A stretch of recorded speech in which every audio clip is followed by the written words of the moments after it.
Hi guys, my name is Crystal and welcome to my YouTube channel. Welcome old subscribers, welcome new. If you like my videos, please press the like button and please do subscribe. Alexa, what's the time please? It's 11:26 a.m.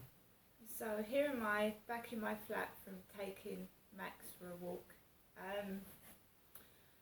So before I took Max out for a walk, I took a call from my mum Jennifer. I ignored the first call that my mum made. I haven't been feeling well myself. The pain's returned to my face. I'm taking painkillers. I feel dizzy and tired and genuinely unwell. Not mentally, just physically drained from the pain. And being doped up with painkillers because the only thing that stops the pain is cocodamol, and the doctors won't give it to me, so I have to go to the chemist and get some and pay for it myself. That's the only thing that stops the pain in my face is cocodamol, and you can buy it over the counter at a chemist. So my mum rang and she was going on about last Sunday. Sunday's gone. We're into Wednesday now. So my mum Jennifer reminds me about Sunday. We don't want to go for a repeat performance of Sunday. She said that made me really unwell. It made me unwell. I haven't answered the phone for 3 days. It made me so sick of not being able to get a taxi. Made me feel really ill. I didn't want to answer the phone. I don't want to go up to my mum's the way I'm treated. So we talked for 5 minutes, and then my mum talked to me. I'm her daughter. She said to me, Crystal, I love you. I love you. Jennifer did to me, like mums do to daughters.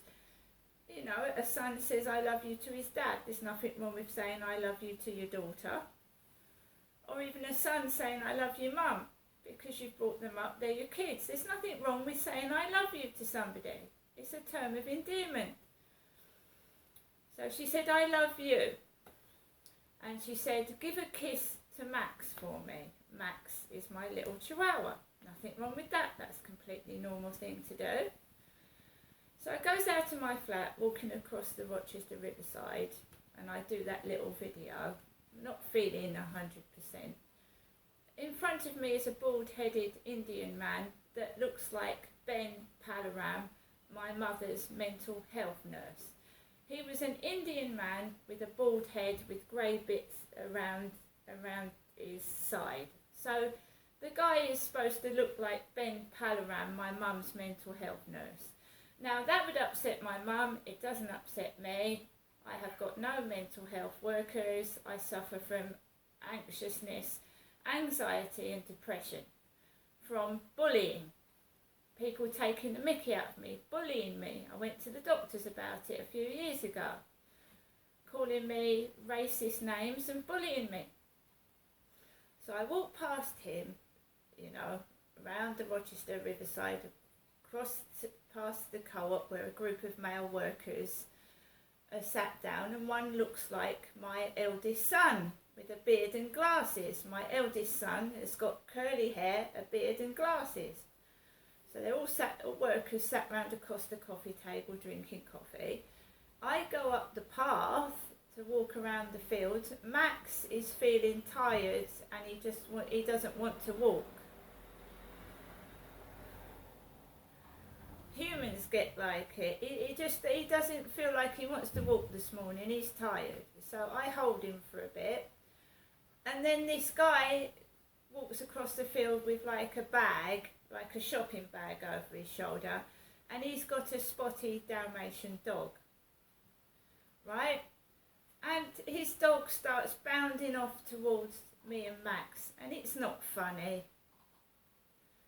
Igor! Igor! And we all know that Igor is the hunchback of Notre Dame, and my poor mother Jennifer is 76 years old, and she's all hunched over when she answers the door. She was like the Queen, all hunched over. Igor! Igor goes back to his owner. I just completely ignore it, you know. I'm just getting on with my business. Max is tired. I'm not feeling well. Carry Max around the field. It's not funny. It's not funny. I don't find it funny. My mum asked me, what do you want from shopping, if I can get some shopping for you. Well, I'm finding it hard to get cat litter that's not nearly £10, and I've got mouth sores, so I asked her to get me some Bonjela, and she said, I said, if you can't get any food for the dogs, please get some for the cats, because I've got plenty of dog food all over the place. Dry, wet dog food everywhere. I've got an Ocado delivery coming tomorrow myself, but it's expensive. What would be a £40 shop is now £80 because the shopping has doubled in price. And I was quite happy with Sainsbury's, but now I've changed to Ocado and they don't do the things that Sainsbury's do. They're more expensive, so what can I do? I just put up with it. So this guy is going all over my phone this morning. Hello, beauty. Hello, beauty. Go outside on the field. Igor! Igor! That makes me feel like shit. Especially when you want to meet somebody and you want to have confidence in yourself, and you're not going to meet a person on the field walking a dog. They've got girlfriends, they're married, they've got families, and you know what I mean? Because somebody said to me, don't you meet people walking your dog across the field? No, not really. I usually get dogs jumping all over my clothes and nobody apologising. So let's go back to what really was going on, and whether it's coming from the neighbours or whatever.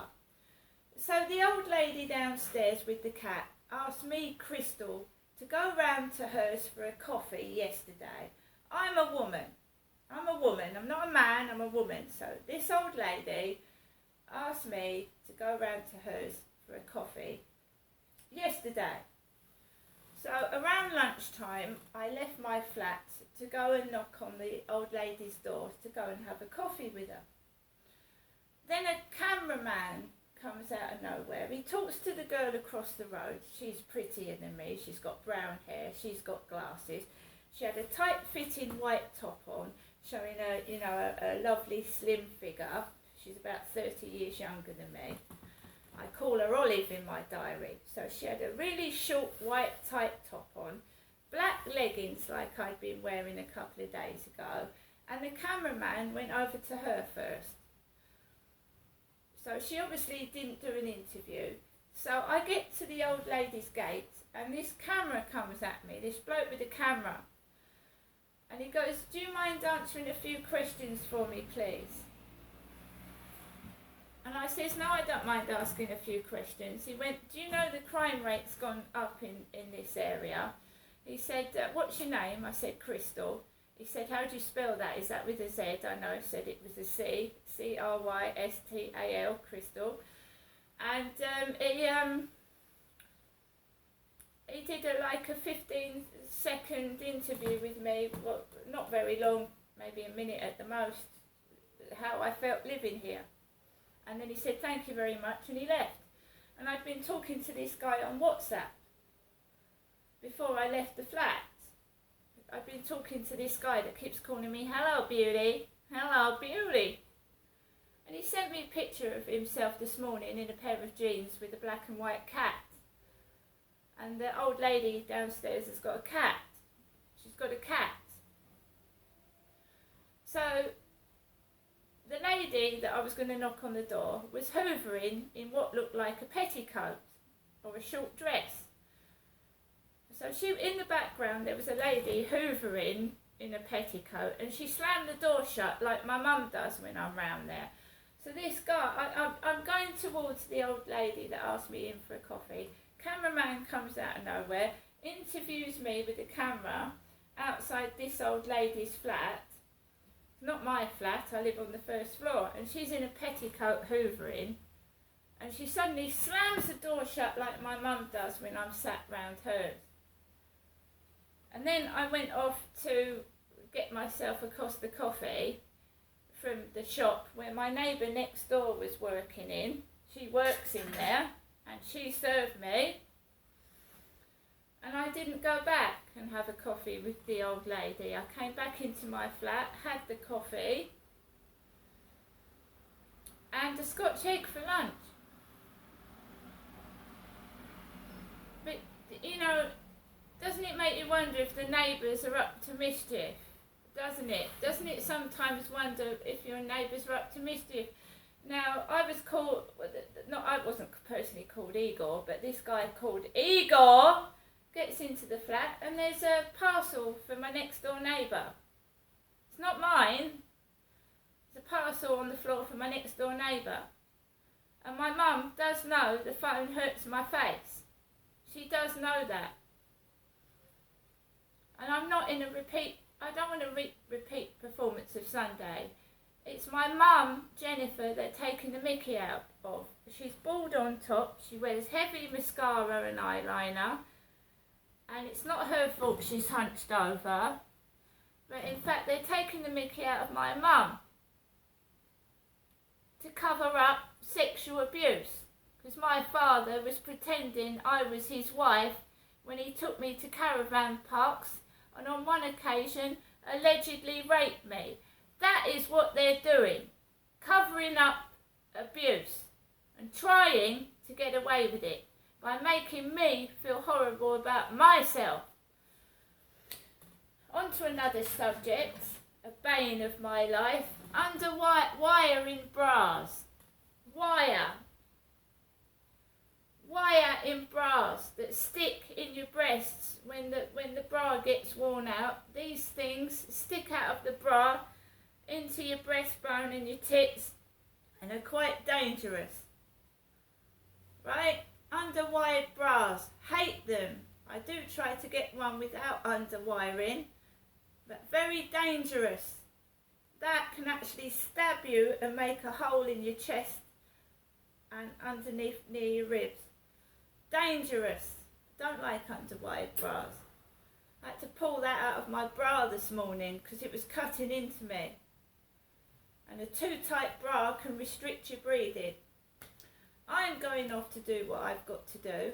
I know why they are doing this and they can get fucked. See you later.